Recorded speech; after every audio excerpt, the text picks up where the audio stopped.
ef maður skoðar bara stöðuna heilt yfir þá í raun og veru hægt að segja við höfum aldrei haft það jafn gott eins og í dag.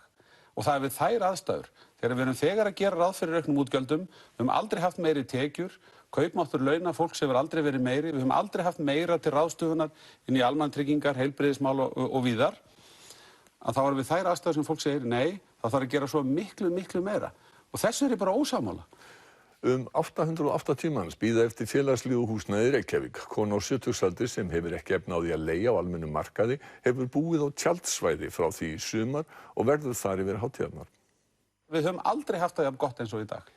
Það er pólitísk ákvörðun að hér sé fátækt, segir talsmaður samtaka sem berjast gegn fátækt. Stríðsástand ríki á húsnæðismarkaði og sumir þurfa að verja bróðurpartinum af tekjum sínum í húsnæðiskostnað. Við höfum aldrei haft það jafn gott eins og í dag. Forstjóri Landspítalans segir hann vantar ríflega 5 milljarða króna til að geta rekið spítalann með viðunandi hætti.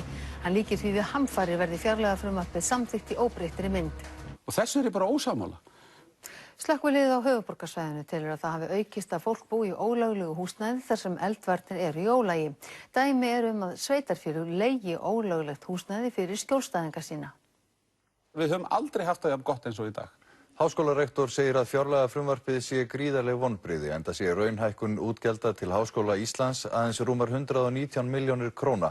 Ríkisstjórnin sé langt frá því að uppfylla stefnuyfirlýsingu sína að ná meðaltali OECD ríkja framlög á hvern nemanda á þessu ári. Og þessu er ég bara ósammála. 15 kennara við Árbæjarskóla sagði upp störfum í dag. Langflestir þeirra grunnskólakennara sem hafa sagt upp störfum eru frá Reykjavík og Reykjanesbæ.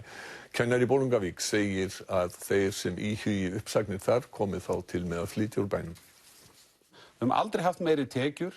Samkvæmt fjárlögum fá öryrkjar og ellilífeyrisþegar 7,5% hækkun frá og með næstu áramótum sem veitir 11.000 króna hækkun á ráðstöfunartekjum.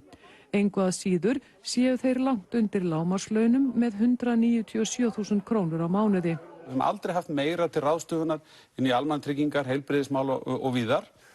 Laun þjóðkjörinna fulltrúa hækka allt að 531.000 krónur á mánuði samkvæmt úrskurði kjararáðs. Laun þessara hópa hækkuðu síðast 1. júní síðastliðinn. Við höfum aldrei haft það jafn gott eins og í dag.